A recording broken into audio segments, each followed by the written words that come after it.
Bonjour, chers frères et sœurs en Christ. Bonjour, chers auditeurs, chères auditrices. Voilà, donc aujourd'hui, nous sommes vraiment masqués, on allait dire.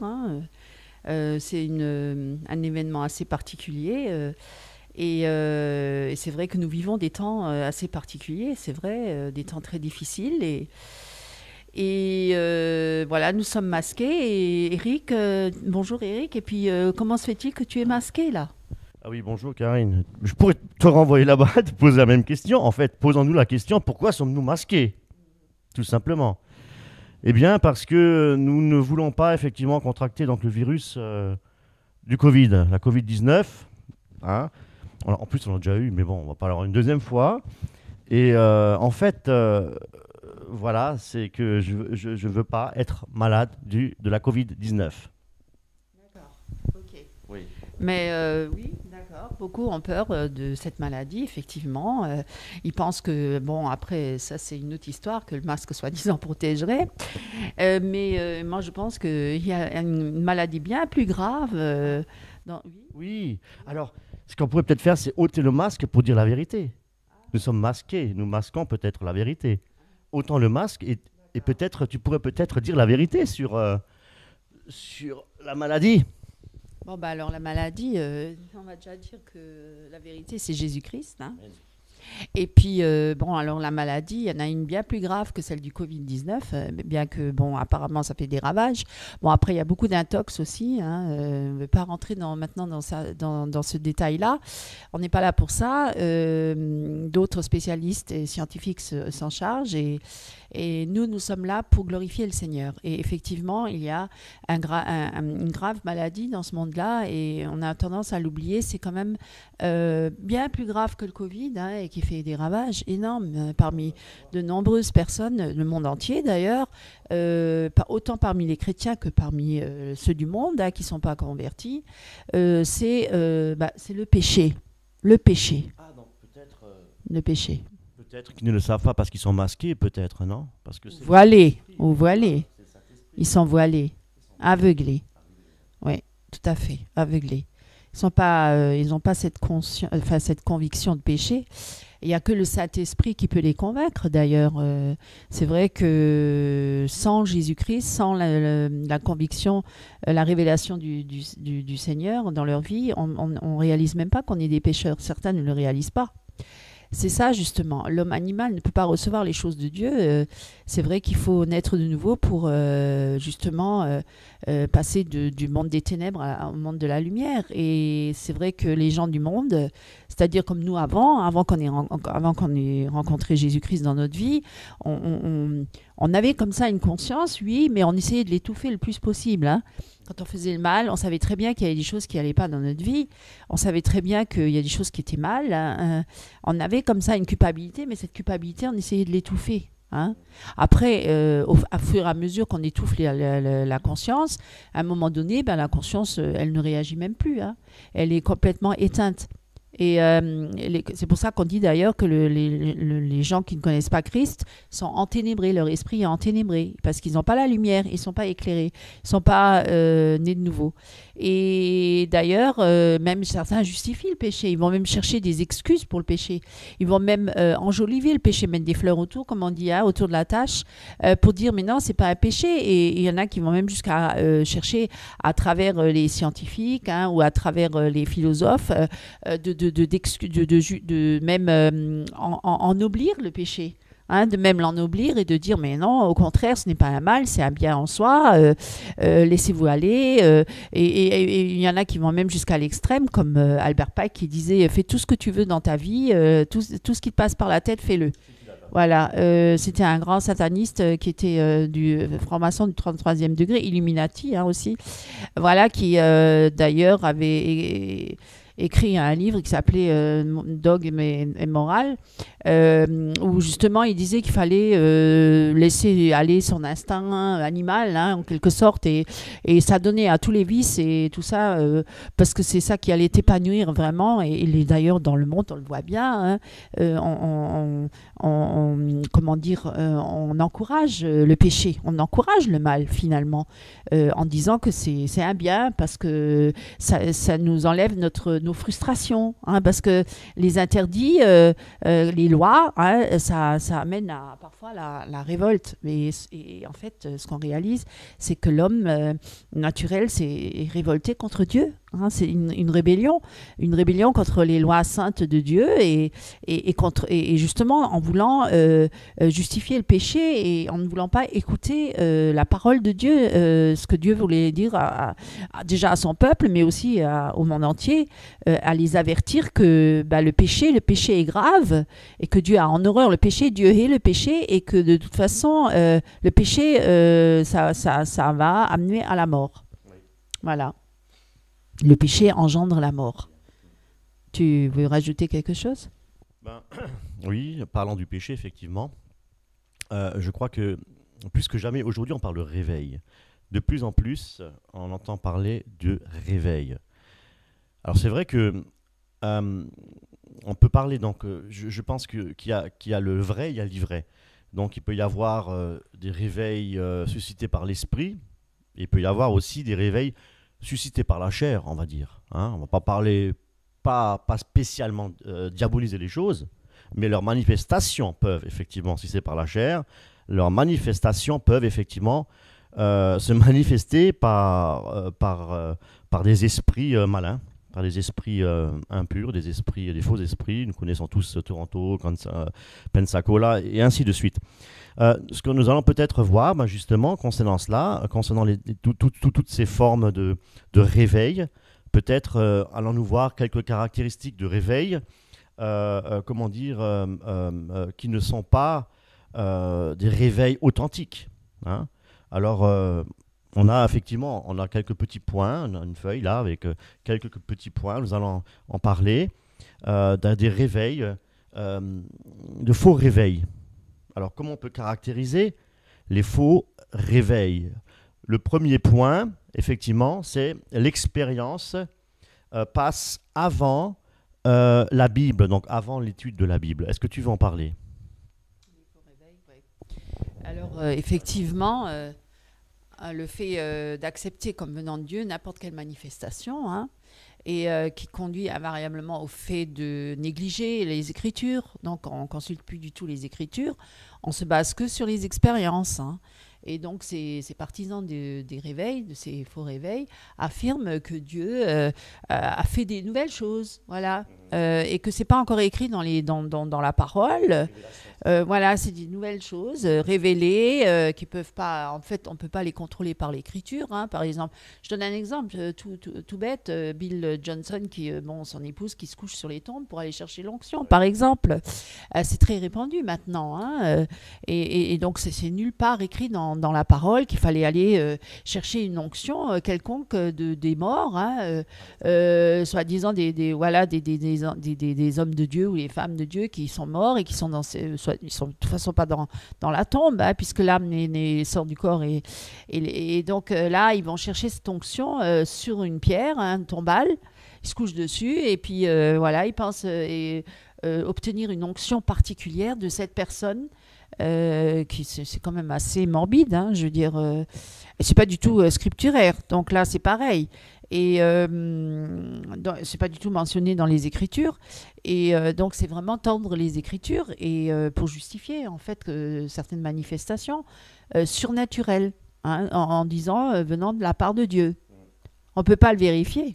Bon, mes amis, alors que Dieu nous a dit de bien toujours scruter les Écritures comme les chrétiens de Béret pour voir ce que Paul disait à l'époque, hein, même les apôtres, si c'était effectivement scripturaire, quoi.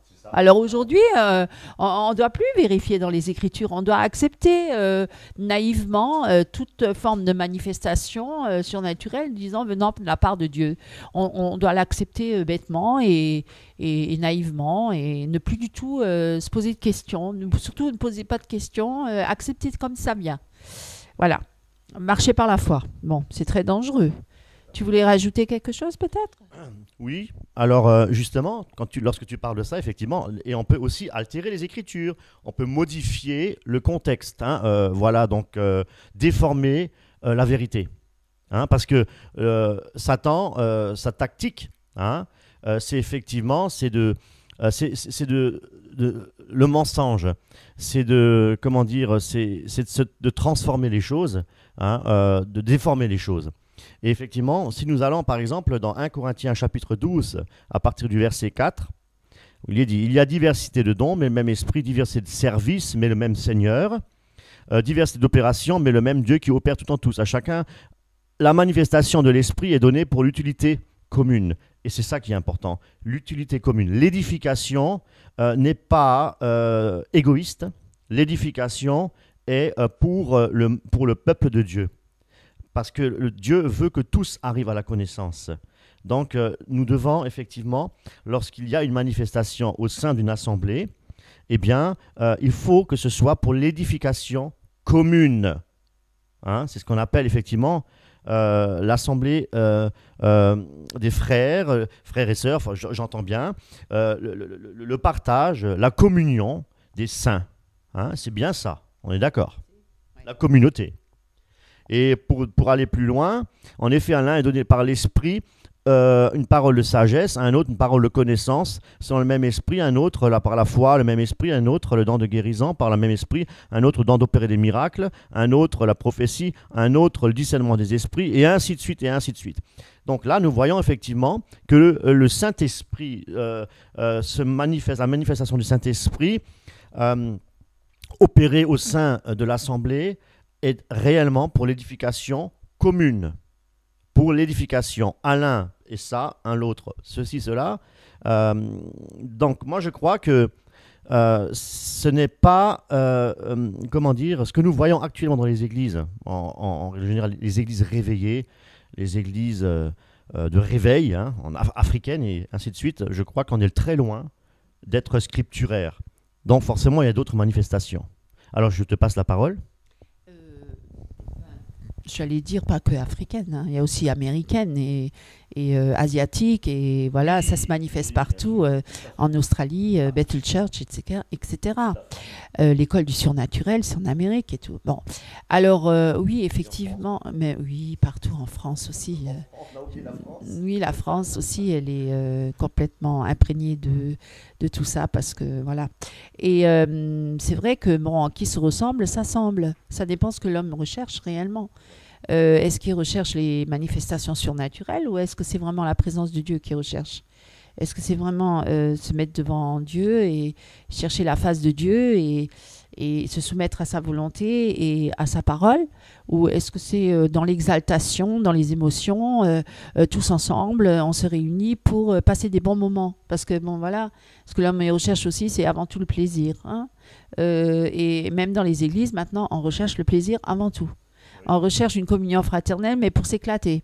C'est plus trop pour réaliser, pour être sanctifié, le besoin de réaliser qu'on a besoin de Christ pour marcher sur ce chemin étroit, parce que Dieu est saint et qu'il a en horreur le péché, et que même au sein de l'Assemblée, ôtez du milieu de vous l'homme qui pêche, hein, c'est-à-dire il faut le reprendre sévèrement, dans l'amour, mais quand même. Et est-ce que de nos jours, on reprend encore les gens quand ils pêchent dans l'église? Non, au contraire. Et puis bon, c'est comme une gangrène, parce que je reviens toujours au péché. Faut pas oublier ça à la base. Hein.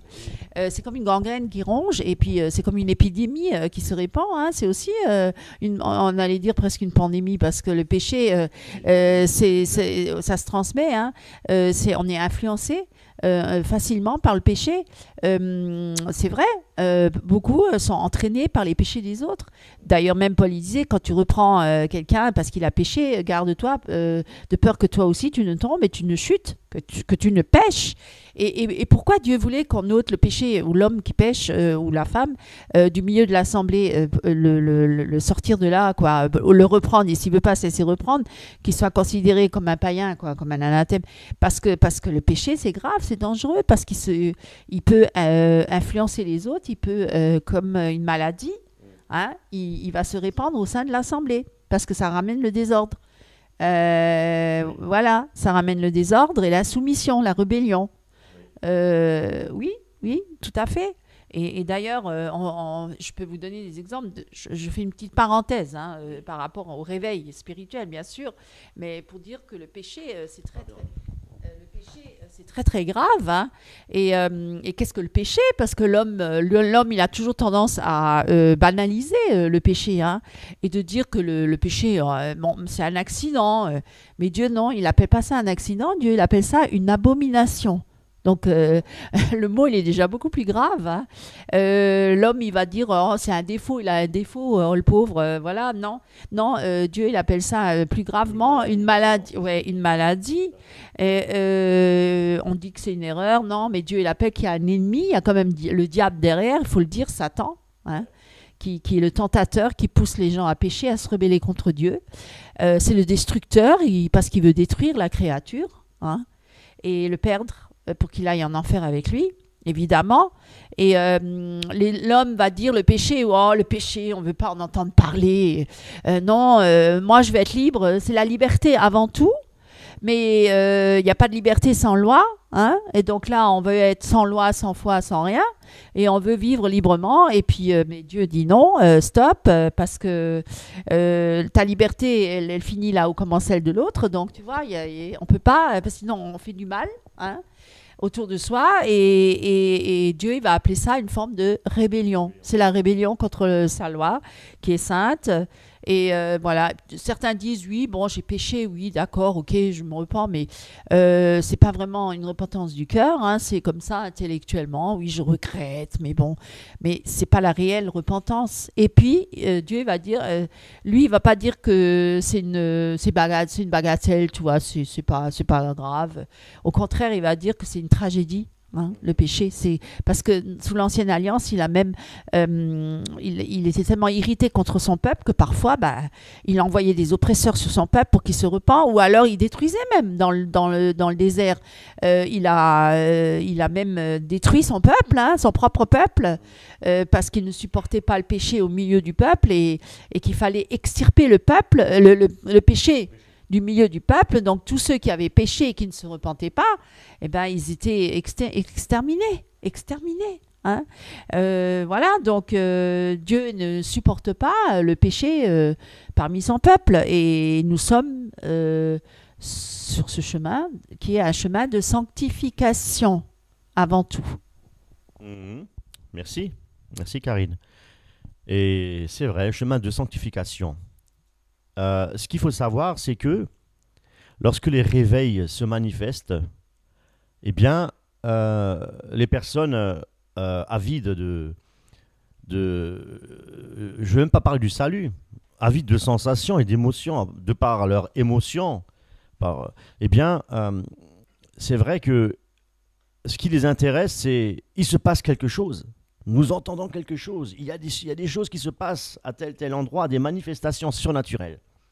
Et c'est ça, effectivement, qui motive l'homme à se joindre à ces réunions parce que l'homme, quelque part, de par sa nature, hein, charnelle, est curieux. Hein, la curiosité. Je veux voir.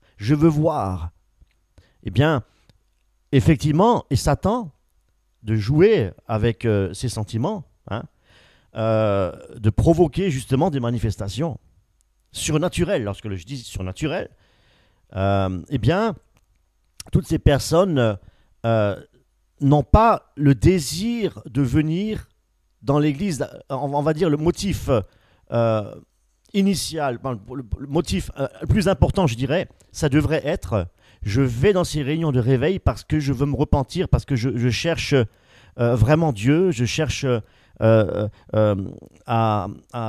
dire, à ce que le Seigneur me délivre du péché. Voilà. Et je veux renoncer à tout cela et je veux vivre ce réveil de sanctification. Eh bien non, la première chose qui vient à l'esprit de l'homme qui n'est pas réellement converti, c'est de se dire: je vais dans ces manifestations, je vais dans ces églises parce que je veux voir des choses et entendre des choses. Surtout, je veux entendre des prophéties. Je veux que Dieu me parle. Alors que Dieu parle à travers sa parole. Dieu nous a laissé sa parole.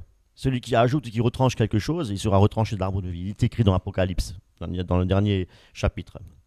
Donc moi, je crois qu'il y a cette notion de, comment dire, de quels sont les objectifs, hein, qu'est-ce que je veux, je veux pour mon âme, est-ce que je veux le salut de mon âme ou est-ce que je veux simplement les émotions au niveau de la chair? Donc c'est la question qu'il faut se poser. Et ces manifestations, effectivement, ne sont pas tous inspirées par le Saint-Esprit. Hein, c'est pour en venir à cela. Alors, s'ils ne sont pas manifestés par le Saint-Esprit, des manifestations surnaturelles, des choses que l'homme ne peut pas réaliser, hein, eh bien, par qui ou par quoi sont-elles manifestées? Alors, nous savons que, effectivement, que ces manifestations ont toujours eu lieu, et notamment à Corinthe aussi, hein, il y avait des choses qui n'étaient pas claires. Il faut savoir que Corinthe, les chrétiens de Corinthe, c'était des chrétiens fraîchement convertis et qui avaient une racine païenne et bien profonde et même occulte. Hein. Voilà, donc ça il faut le savoir. Il faut étudier les Écritures vraiment pour bien comprendre le contexte des choses, parce que sinon on en fait une fausse doctrine. Et Satan, c'est le premier à vouloir pervertir les Écritures, à tordre les Écritures, le sens des Écritures, pour notre malheur, hein, pour notre ruine spirituelle. Voilà donc ce qui se passe effectivement dans ces fausses églises, parce qu'il y a des faux enseignants et des faux enseignements. Est-ce que tu veux peut-être parler des enseignements, des faux enseignements qu'on peut rencontrer dans les églises dites de réveil? Oui, effectivement, hein, ce sont des enseignements qui reprennent les hérésies des mouvements comme la pluie de l'arrière-saison, hein, qui affirment que Dieu il a établi des nouveaux prophètes et des nouveaux apôtres mandatés par le Seigneur et pour prononcer des paroles qui ont une telle autorité plus grande que la Bible. Hein. Wow.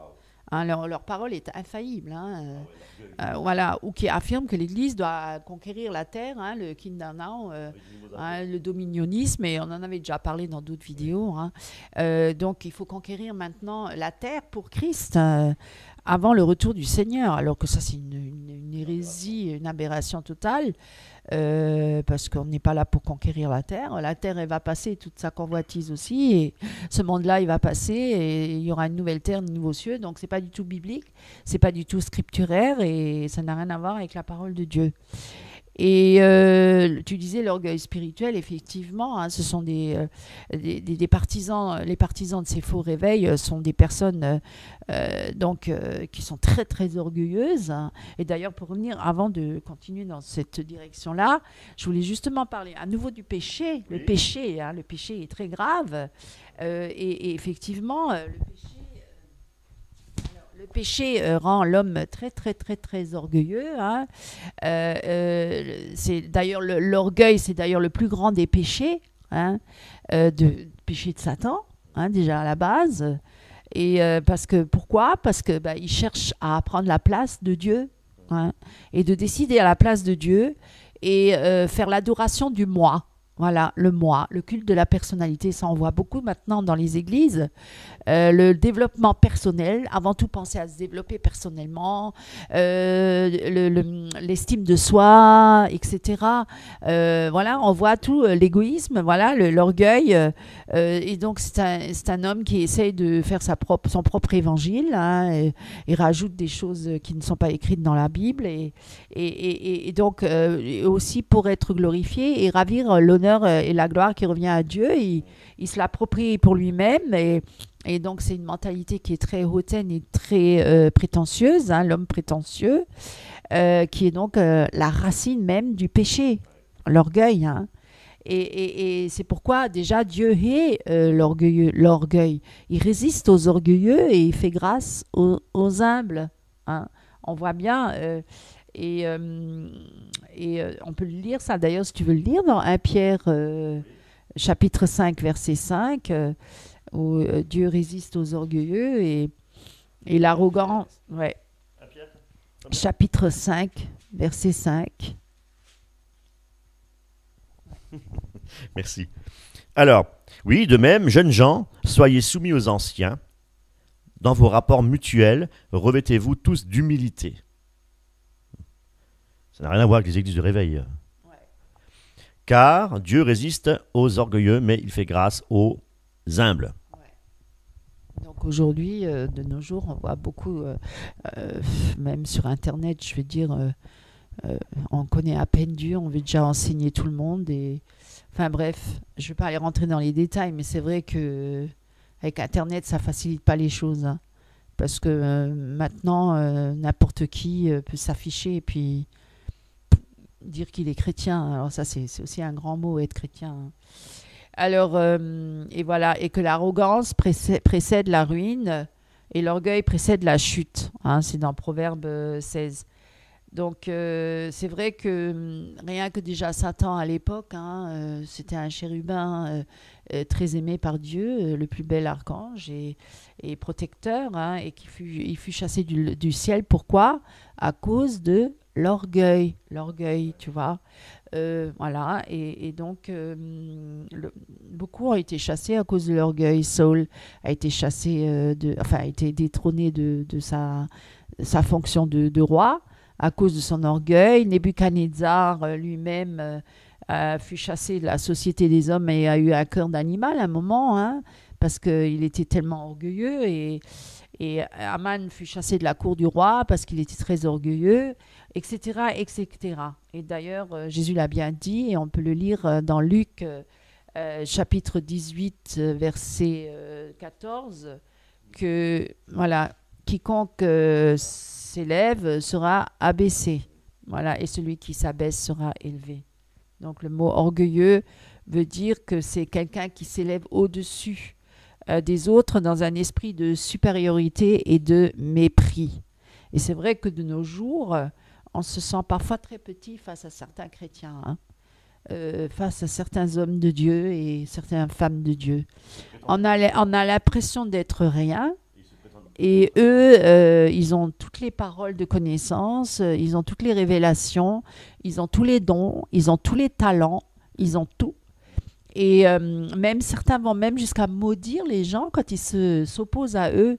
Parce que j'ai déjà entendu des témoignages comme ça, où la personne, parce qu'à un moment, elle a ouvert les yeux, où Dieu lui a montré que cette personne était un faux prophète ou un faux pasteur. Je ne vais pas nommer les noms.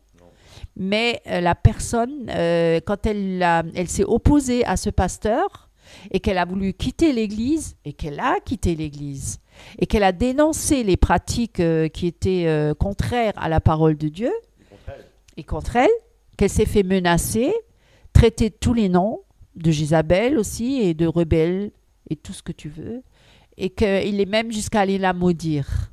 Il lui a dit, si tu t'opposes à l'homme de Dieu, hein, que je suis, le mandat que Dieu m'a donné, que tu t'opposes comment dire, à l'œuvre de Dieu, à la mission que Dieu m'a octroyée, sois maudit, quoi. Donc c'est grave, mes amis. Et justement, c'est très grave, c'est encore plus grave, parce que la Bible déclare, la Bible nous enseigne que le fondement a été posé. Le fondement apostolique a été posé. Et quel est ce fondement? La pierre angulaire qui est Jésus-Christ. Ce fondement, ce sont les prophètes et ce sont les apôtres. C'est la doctrine biblique. Aujourd'hui, il y a des évangélistes, il y a des pasteurs, des prédicateurs, il y a des diacres dans les églises, des anciens et pasteurs, prédicateurs, c'est synonyme quelque part. On peut dire que c'est synonyme. Mais des apôtres se disant avoir la même autorité que les apôtres primitifs, c'est une aberration. C'est une aberration. Aujourd'hui, on peut, oui, utiliser le terme apôtre dans un sens plus large. C'est-à-dire, je vais m'expliquer, apôtre qui veut dire ambassadeur de Dieu, qui veut dire ministre de Dieu, implanteur d'église, missionnaire. Voilà. On peut dire aujourd'hui, on peut qualifier d'un apôtre, par exemple, on parlait de Georges Muller, on disait que c'était l'apôtre de la foi, un homme de foi sans précédent. Là, je vous invite vraiment, si vous avez une fois l'occasion, l'audace de la foi, c'est un livre, excellent livre, de la vie, de la biographie, témoignage de George Muller. Je vous invite vraiment à le lire, c'est très édifiant. Et à ne pas remplacer par la parole de Dieu, naturellement. C'est juste, voilà, je précise, on l'appelait l'apôtre de la foi. Donc, mais dans le sens missionnaire. Mais aujourd'hui, il y a des hommes qui se disent apôtres de Jésus, comme étant la continuité des apôtres primitifs, mandatés par Jésus directement. Quelle aberration! Quelle aberration! Et ce pouvoir a été donné, cette autorité a été donnée aux apôtres primitifs. Et aujourd'hui, encore naturellement, bien entendu, mes amis, le Seigneur est encore à l'œuvre. Dieu encore aujourd'hui guérit des malades. Hein, moi, je suis une preuve vivante. Une maladie incurable, Dieu m'a guéri. Voilà, par rapport à un problème de sang. Dieu guérit aujourd'hui. Dieu nous a guéris aussi là maintenant de la Covid-19. Dieu guérit, bien entendu. Mais aujourd'hui, affirmer et dire « j'ai un don de guérison », dans ces cas-là, pourquoi est-ce que toutes ces personnes se prétendant faire de grandes, des immenses campagnes d'évangélisation, pourquoi est-ce qu'ils ne vont pas dans les hôpitaux directement et guérir tous les malades? Pourquoi est-ce qu'ils ne vont pas dans les centres psychiatriques guérir tous les malades? Non. Pourquoi? Posons-nous la question. Parce que c'est Jésus-Christ qui guérit. C'est pas un apôtre qui guérit, c'est pas un homme qui guérit, c'est Jésus-Christ. Or, Jésus-Christ, lui, il fait comme lui, il veut. Que ta volonté se fasse et non pas la nôtre. Donc, si nous nous soumettons à la volonté de Dieu, Dieu, dans son amour, pardonne. D'ailleurs, le pardon est bien plus qu'une guérison. Une guérison physique, et là, le pardon, c'est une guérison de l'âme, ce qui est bien supérieur pour notre vie spirituelle et non pas pour notre vie charnelle. Donc, il faut remettre les choses en place. Et ces faux dirigeants d'église, qui aujourd'hui se nomment, on a déjà entendu, prophètes, nation, apôtres enfin bref, eh bien, ils font fausse route. Parce que toutes les personnes qui adhèrent à ces mouvements-là ne lisent pas la parole de Dieu. Ils ne connaissent pas les Écritures. Hein? Ils devraient apprendre par cœur Actes 17, 11. Hein, les Juifs de Bérée. Eh bien, Satan sait bien faire les choses. Et il se passe des choses. Et il se passe des choses. Hein? Alors là, effectivement, nous avons un faux exercice de ministère, avec des expériences spirituelles, hein? Des faux miracles même. Est-ce que tu peux parler des faux miracles? On peut parler même de poussière d'or, de manifestations surnaturelles. Pour la masse, pour que tout le monde puisse voir. Hein? Mais ce n'est pas pour l'édification commune. Voilà. Il faut vraiment être conscient de cela, mes amis. Bon, après, je vais quand même... Non, c'est pas ça ce que je voulais dire. Mais je voulais dire que c'était une forme de manipulation. Ce sont des manipulateurs. Alors des manipulateurs, il y en a partout, il y en a dans le monde, hein, parmi les politiciens, les artistes, enfin les stars, etc., les chefs d'entreprise et tout. Enfin, et des manipulateurs, il y en a partout. Et dans les églises aussi, malheureusement.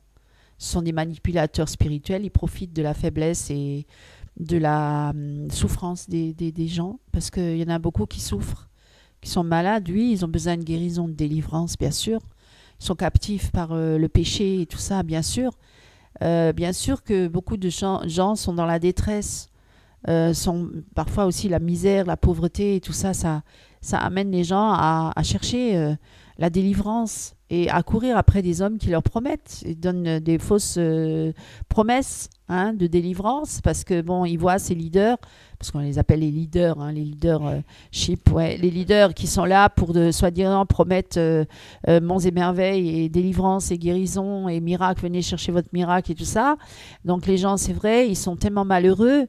Ils n'ont plus de recours, ils ont essayé par tous les moyens d'être délivrés de leur maladie ou de leurs problèmes psychiatriques, comme ils disent dans le monde, et puis ils n'ont pas trouvé le remède, Et il cherche la solution et il court après ces gens-là parce que ils sont là, ils ont l'air d'être tellement rassurants par leurs paroles trompeuses. Hein, ce sont des séducteurs. Et c'est ça, justement, on profite de la faiblesse des gens, de leur naïveté aussi, de leur manque justement de connaissances. Faute de connaissances, mon peuple périt.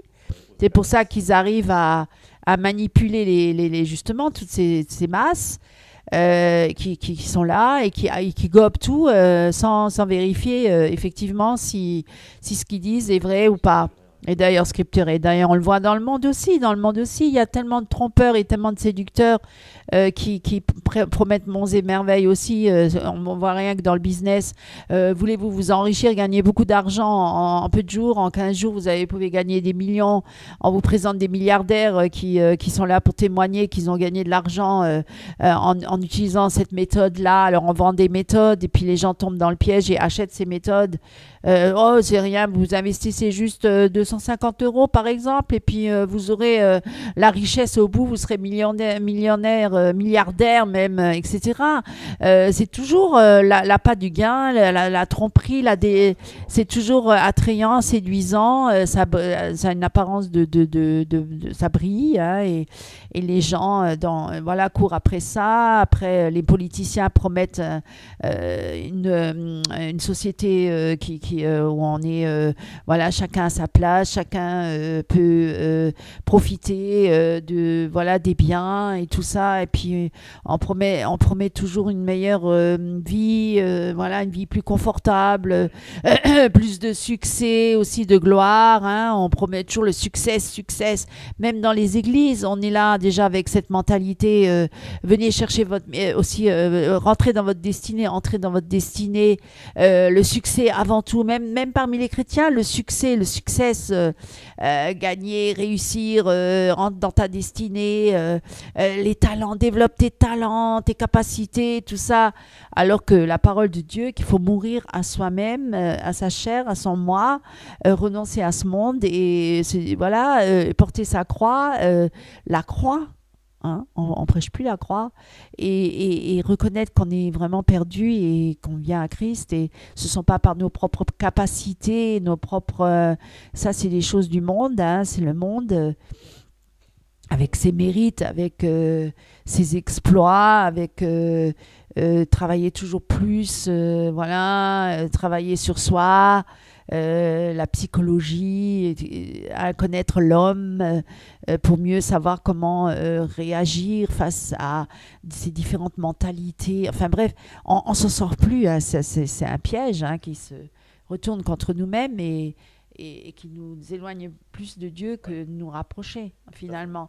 Et donc tous ces faux miracles, alors pour dire que oui, le péché, c'est toujours pour revenir, parce qu'à la base, l'homme est pécheur, et que finalement, s'il veut prendre la place de Dieu, il devient très prétentieux, et puis voilà, et ça pervertit ses pensées, les pensées de l'homme, et l'homme de Dieu, s'il n'est pas soumis à Christ, eh bien, il va pervertir les pensées de Dieu en les remplaçant par ses pensées ou par les pensées du diable, pour entraîner la masse après des hérésies, des fausses doctrines. C'est comme ça qu'on déforme les choses, hein. Voilà. Et donc, le péché, c'est une puissance de séduction, hein. C'est vrai que le péché est attrayant. On voit bien, pour les hommes, par exemple, ce qui les font souvent tomber, chuter, c'est une femme attrayante, séductrice, qui va les faire chuter, qui va les entraîner dans le péché sexuel, hein, à commettre l'adultère, même à la fornication. On voit dans la Bible combien ont été séduits David par Bathsheba, qui se baignait nu, et il l'a regardé et puis il l'a convoité. On voit bien le péché, tu vois, est attrayant, séduisant. Samson a perdu sa force parce qu'il s'est laissé entraîner par Dalida, qui lui a, justement par sa séduction, sa beauté, de femme, l'a entraîné à dévoiler le secret d'où venait sa force. hein, pour qu'il soit, voilà, on lui a coupé les cheveux et puis il avait plus de force et il a été vaincu par l'ennemi.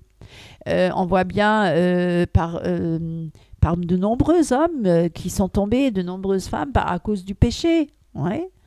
Même le péché, le mensonge. Abraham a menti quand il s'est retrouvé dans un pays où le roi lui a vu et a convoité son épouse Sarah. Il a menti pour pas se faire attaquer. Il a dit c'est ma sœur. Il a menti. Et Dieu l'a même dû révéler au roi que c'était un mensonge parce qu'il voulait la prendre comme femme. Et il lui a dit mais non, c'est la femme d'Abraham. Donc il l'a convoqué et lui a dit pourquoi m'as-tu menti? Je voulais épouser Sarah qui est ton épouse. Je croyais que c'était ta sœur. Tu m'as dit que c'était ta sœur. Tu vois, le mensonge aussi, c'est un péché grave. On essaye, on ment beaucoup. Les hommes mentent beaucoup. Hein. Il y a énormément de mensonges partout dans le monde, dans l'Église. On ment énormément. On ment énormément. Hein? Et même les couples entre eux se mentent. Les enfants mentent aux parents. Il y a énormément de mensonges parmi les hommes. Beaucoup, beaucoup, beaucoup de mensonges. Tu es d'accord avec moi? Tout à fait. Et de plus, Satan, qui est le père du mensonge, travaille dans sa vigne également, hein, parce que c'est un imitateur. Et ce qu'il faut savoir, c'est que toutes ces églises dites de réveil charismatiques, c'est vrai que on a déjà assisté à des cultes charismatiques, on connaît la musique, on sait ce qui se passe. Donc effectivement, il y a comment dire, cette atmosphère, on va dire, de louange, d'adoration. On voit des personnes à genoux, et puis Dieu est là, Dieu est là, Dieu est là. Ne sentez-vous pas sa présence? Dieu est là, Dieu est là. Et puis, il y a des personnes qui commencent à prophétiser, à crier, hystérie, enfin, c'est l'hystérie, quoi. Et alors, c'est de la manifestation, entre guillemets, du Saint-Esprit. Vous savez, mes amis, ce qui se passe, c'est que beaucoup dans ces églises-là, le pasteur, le chef le gourou, hein, arrive à manipuler la masse. Pourquoi? Parce que toutes ces personnes ne sont pas plongées dans les Écritures. Je le répète. Eh bien, je crois que ce qui leur manque, c'est l'éducation spirituelle. Et ce qui leur manque, c'est de sonder les Écritures, d'étudier les Écritures. Eh bien, toutes les personnes que je connais moi personnellement, qui ont commencé à lire les Écritures, à se tourner vers d'autres mouvements, entre guillemets, fondamentaliste. Hein. Je ne veux pas dire cessationniste, je n'emploie pas ce vocable-là, mais fondamentaliste, qui, comme les baptistes, les alliances évangéliques traditionnelles, eh bien, ils se rendent compte que la nourriture est prêchée. La nourriture, oui, on enseigne de lire la parole de Dieu, on nous enseigne d'examiner les Écritures. Et pour certains mouvements piétistes, moraves, issus des moraves comme nous le sommes, eh bien, c'est la parole qui est importante. Nous devons étudier les Écritures. Et on ne cessera de vous le dire, c'est la parole de Dieu qui prime. Nous devons enseigner la parole de Dieu et non pas enseigner des manifestations, voir et sentir des choses. On ne sent pas Dieu. On ne le sent pas lorsque la parole te dit de t'éloigner du péché et Dieu t'accueillera, hein, et Dieu te pardonnera tes péchés. Il ne dit pas fais ce que tu veux et puis Dieu te pardonnera tes péchés. Il y a des enseignements dans la parole. Détourne-toi de ton péché, détourne-toi du péché et Dieu t'accueillera. Ne nous accueille pas si nous empêchons pas si nous continuons à pécher volontairement. Et c'est ça le problème, il est là, c'est que beaucoup de personnes justement vont dans ces églises charismatiques, hein, et puis c'est pas l'Esprit Saint, ils ne sont pas touchés par le Saint-Esprit, parce que les manifestations qu'il y a, ce ne sont pas les manifestations de l'Esprit. La croix n'est pas prêchée, la repentance n'est pas prêchée, l'Esprit de Dieu n'est pas là pour leur pour la repentance, pour les amener à la repentance, pour les convaincre de péché, de justice et de jugement. L'Esprit n'est pas là. Si l'Esprit était là, eh bien, ce serait un vrai réveil. Et voilà, le problème qu'il y a, c'est que il n'y aura jamais de vrai réveil dans une assemblée charismatique où les gens viennent pour voir des choses, pour sentir des choses. Voilà. Le réveil, c'est un réveil personnel. Ça commence par moi. Ça commence par nous. Et ça, plongé dans les Écritures, pour ne pas enseigner n'importe quoi. Voilà. Donc ça, c'est quelque chose de très important, hein, que je voulais aussi apporter. Tout à fait. Oui, effectivement. Et puis, on recherche la compagnie des autres pour se sentir bien. Et on se retrouve dans l'église pour être bien ensemble. Oui, effectivement, la communion fraternelle, c'est important. Mais donc, si on n'a pas, nous, personnellement, une relation intime, hein, profonde avec Christ, avec Dieu, à quoi bon toujours cette relation fraternelle? Ça devient une relation qui est charnelle. Ce sera dans les sentiments, dans les émotions. Ce ne sera pas dans la volonté de Dieu.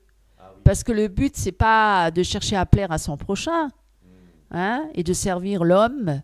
C'est d'avant tout de servir Dieu, hein, et de faire la volonté de Dieu. C'est la première chose, c'est primordial. C'est l'essentiel. C'est ça le but premier. C'est déjà, si on a rencontré Christ dans notre vie, oui, Dieu nous pardonne nos péchés, on s'est repenti. On a réalisé qu'on était perdu. Dieu s'est révélé. Mais maintenant, une fois qu'on fait partie du peuple de Dieu, c'est pas pour faire sa propre volonté, c'est pas pour chercher son plaisir, c'est pour faire la volonté de Dieu. Quand Paul il a été touché sur le chemin de Damas, Dieu lui a révélé déjà qu'il le persécutait et qu'il était perdu. Et il s'est repenti, mais Dieu ensuite l'a utilisé comme un instrument, vraiment entre ses mains. Mais est-ce qu'il a fait sa propre volonté à partir de là? Et il a été conduit par l'Esprit Saint. Et il s'est souvent retrouvé persécuté, outragé, injurié, souvent dans les prisons. Souvent, voilà. Donc, est-ce qu'il faisait sa propre volonté? Est-ce qu'il cherchait son plaisir? Oui, sa gloire, sa propre gloire. Est-ce qu'il a été élevé, mis sur un piédestal? Non, il a été beaucoup rabaissé et on se moquait même de lui, apparemment. Donc, je veux dire, est-ce qu'on est vraiment sur un chemin qui est conduit par le Seigneur ou sur quel chemin on se retrouve? C'est vrai que quand on regarde aujourd'hui sur Internet, parce que oui, à cause du confinement, beaucoup d'églises maintenant se connectent sur Internet, se confinent, et puis avec Zoom et tout ça. Et non, mais bon, après, les gens, parce que l'homme a toujours tendance à copier, c'est-à-dire, c'est un imitateur en fait. C'est un peu comme le diable, c'est un imitateur. Il singe. Et donc, beaucoup singes maintenant imitent la vie chrétienne. Mais est-ce qu'ils sont réellement avec Christ? Est-ce qu'ils ont vraiment rencontré Jésus-Christ dans leur vie? Est-ce qu'ils sont passés par la croix, par la repentance de leurs péchés? Est-ce qu'ils ont renoncé au monde? Est-ce qu'ils ont renoncé au péché? Est-ce qu'ils marchent vraiment sur ce chemin étroit? Parce que c'est un chemin étroit. Voilà, c'est un renoncement à soi. C'est pas l'estime de soi. C'est pas le développement personnel. C'est pas les leaderships, c'est le renoncement à soi. C'est un chemin étroit. Moi, je sais pas, c'est un peu bizarre. De nos jours, les églises, comme on les voit, ils sont tous tellement épanouis, tellement mondains. Ils ont tous des grandes maisons. Je dis pas qu'il faut pas avoir de maison, mais ils sont tous très bien matériellement. Alors, le matérialisme, alors là... on y va, quoi. C'est Dieu, il t'enrichit maintenant. Là, on croit que si tu n'es pas riche et que tu n'as pas tous les biens du monde, tu n'es pas béni par Dieu. C'est presque à croire que maintenant, celui qui vit modestement ou pauvrement, j'allais dire, mais Dieu, voilà, qu'il n'est pas béni par Dieu, Dieu le rejette. Aujourd'hui, on voit dans les églises, on a presque des complexes. Si on n'a pas tout ce matériel et toute cette gloire, voilà, les belles apparences, les femmes très élégantes, très voilà, épanouies, les hommes aussi, les costards cravates, les grandes maisons, les grosses voitures, c'est la réussite. On affiche une réussite matérielle, sociale parmi les chrétiens. Donc ça devient, je sais pas, ça me paraît quand même assez, je sais pas, ça ressemble pas trop à la parole de Dieu, hein. Tout à fait. En fait, pendant que tu parlais, il y a un truc qui me vient à l'esprit, c'est que on devrait plutôt se poser la bonne question. Se poser la bonne question. Pourquoi se réunir en assemblée? Pourquoi se réunir en assemblée? Quel est l'intérêt de ce... Voilà, quel est l'intérêt de ce... Hein? Pour montrer ce qu'on sait faire, les belles prestations, les belles musiques. Alors on travaille la musique, on travaille énormément la musique. Maintenant on met la musique tellement en avant. Il n'y a même plus une prédication sans qu'il y ait un fond de musique derrière. Les chantres qui développent tous leurs talents, soi-disant Dieu vous a donné des talents et des dons, mais c'est pas écrit dans la Bible les talents. C'est écrit des dons, mais les dons spirituels, les dons pour l'édification de l'Église. Je veux dire.